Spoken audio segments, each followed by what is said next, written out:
upper bracket finals always are interesting, and you realise how important they are once you get to them. Win, you're in the upper bracket, you're in the world group stages. Lose, you have to fight for your life against the team that's just qualified for Worlds, and going out in third means play-ins. This matchup is Rogue versus Mad, the new guard of the LEC, facing off to secure the playoffs finals for themselves as well as the Worlds group stage. We've got a few games to talk about here, so let's roll into our champion showcase for game number 1.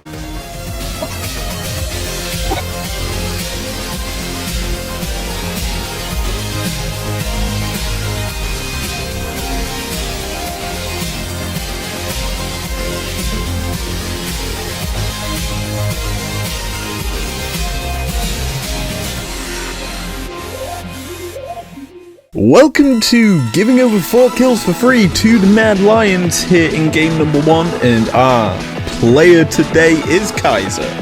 This guy did pretty much everything right in this play, so let's get into it and discuss what he does. Menacingly walking towards Hansama inspired and Trimby, Kaiser is looking to jump on all 3 as they approach the top lane. But Hans thinks better of it. He turns using his gravitum to lock down the Rakan so that the Charmer doesn't get to be all smoochy woochy. What's more, Trimby tries to put the lantern down ready to just pull Hansama briskly to safety once he's made this sort of turnaround to try and dissuade the Rakan's engage. As soon as the gravitum root fades away, Hans is forced to flash, but this is a misplay because he takes the lantern straight on top of Trimby, who hasn't gotten very far at this point, and an immediate flash Rakan charm with the quickening, and then the knock-up from the grand entrance gets 2 people locked up on the rogue side, and humanoids coming in with the realm warp to just pile in some damage. With the spell flux triggering onto all 3 and the mass amounts of damage being piled on, the downtown shot blast takes out Hansama. The Crescent Guard does not do enough here, as basically Zin is in the midst of quite a few melee champions and close range champions, and all it takes is the dragon kick into the crash down from the Jace's hammer to knock him down for a double kill over to Armor. But as this is happening, we see the Camille coming in to try and thief away a kill onto Rakan, who, by the way, has his own status, and that buys enough time for when the Xin Zhao falls, the turnaround for Matt to come and kill off the poor Odoamne. And yet again, Rogue get caught with the hands in the cookie jar, as Trimby and Larson try to kill off Humanoid, but once again, when one member of Rogue falls, the rest of Matt turn back onto the members, trying to grab that little bit of juicy goodness. And yeah, this is where Armor, who's pretty much on 0 HP, just says, nah fam, goes the Trimby, and that gives over 4 kills to the Mad Lions, who take game 1 after a very dominant performance. Editor's note: I am fucking dumb. So I've somehow managed to download game 1 twice, and not game 2. That's the void there that you're seeing. As such, there's going to be a bit of a delay on this video.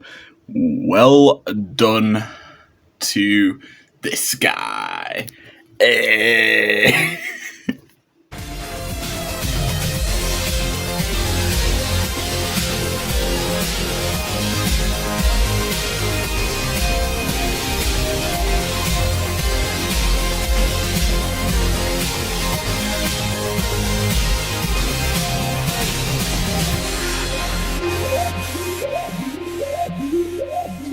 So, Game 2 is all about the roam game, and this has been the style throughout playoffs for pretty much all the major regions.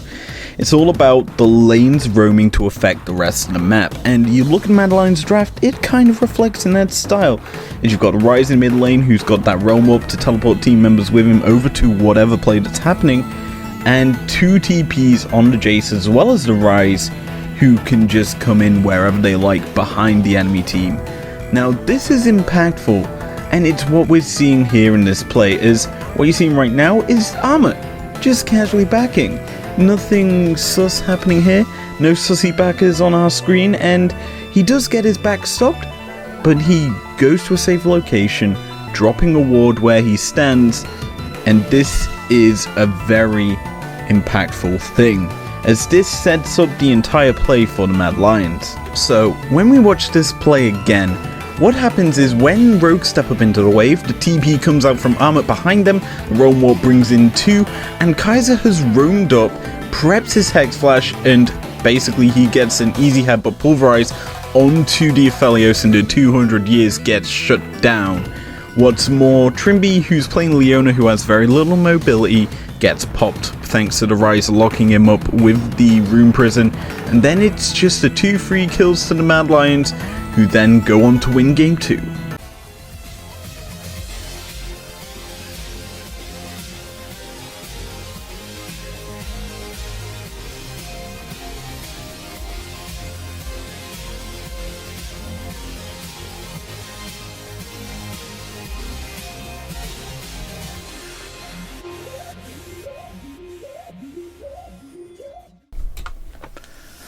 Okay, so Game 3. You're gonna see some insane plays around the 6-minute mark on screen right now while we discuss this entire series, because this is the last game between these 2 teams, and we kind of got a continuation of the spring finals where Mad turned it around and reverse swept Rogue. That sweep has continued over here into summer, and yeah, this is kind of sad because Rogue looked out of it, honestly. The way they played was just not up to the same level Mad are at the moment. And Mad are playing out of their bloody minds. They're clearly a best of 5 team. They survive, they thrive, and they absolutely dive. They kill you on the turret, they play insane. Armor looked phenomenal during this series. The Jace pick coming out for him just did so much work. And then you have to look at the side of Rogue. What could they have done different? Well, I don't think that Trimby had the best of the series. Sadly to say, he wasn't the same level of support Kaiser was, certainly. Top lane Armor, he smurfed quite heavily. Odo, he didn't have to do too much in the series, and yet he was barely noticeable on the Rift. That kind of felt hard for Rogue because they had no top lane pressure, I feel, and with that it was very easy for Mad to just say, ha, we win, because Humanoid played the roam game perfectly with the Ryze. He roamed to perfection to affect the rest of the map, and that got the Mad win in pretty much every single game. As soon as the Ryze was up, he picked it. If TF was up, he probably would have picked that. It's sort of the same style that TSM lost to C9 with, who just played roam heavy picks and got absolutely smashed across the map. That's been how these playoffs have been going. It's the roam game. Supports are spending a lot less time down the bot lane next to their ADCs, and that's been affecting the rest of the map. And it's also affected bot lane quite considerably because these ADCs are coming online a lot quicker, and that's huge considering the fact that you're sharing XP most of the time. Now, I for one have been enjoying the current meta with the more roam heavy presence on the map. Bard, Pantheons coming out into the bot lane to affect the roam more and more is always a good thing for me because it means more kill. So yeah, this game, pretty one-sided. Not much more can be said. We've got Fnatic versus Rogue in the lower bracket finals, will we get the dirty run back between Rogue and Mad? And if we do, will it be another 3-0 to the Mad Lions?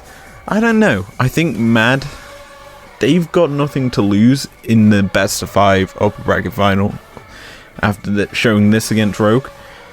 And Rogue, they've got to prove themselves against a Fnatic team that's been performing exceptionally well right now after knocking out G2. So, with that all said and done, thank you for watching this kind of short Teamfight Breakdown.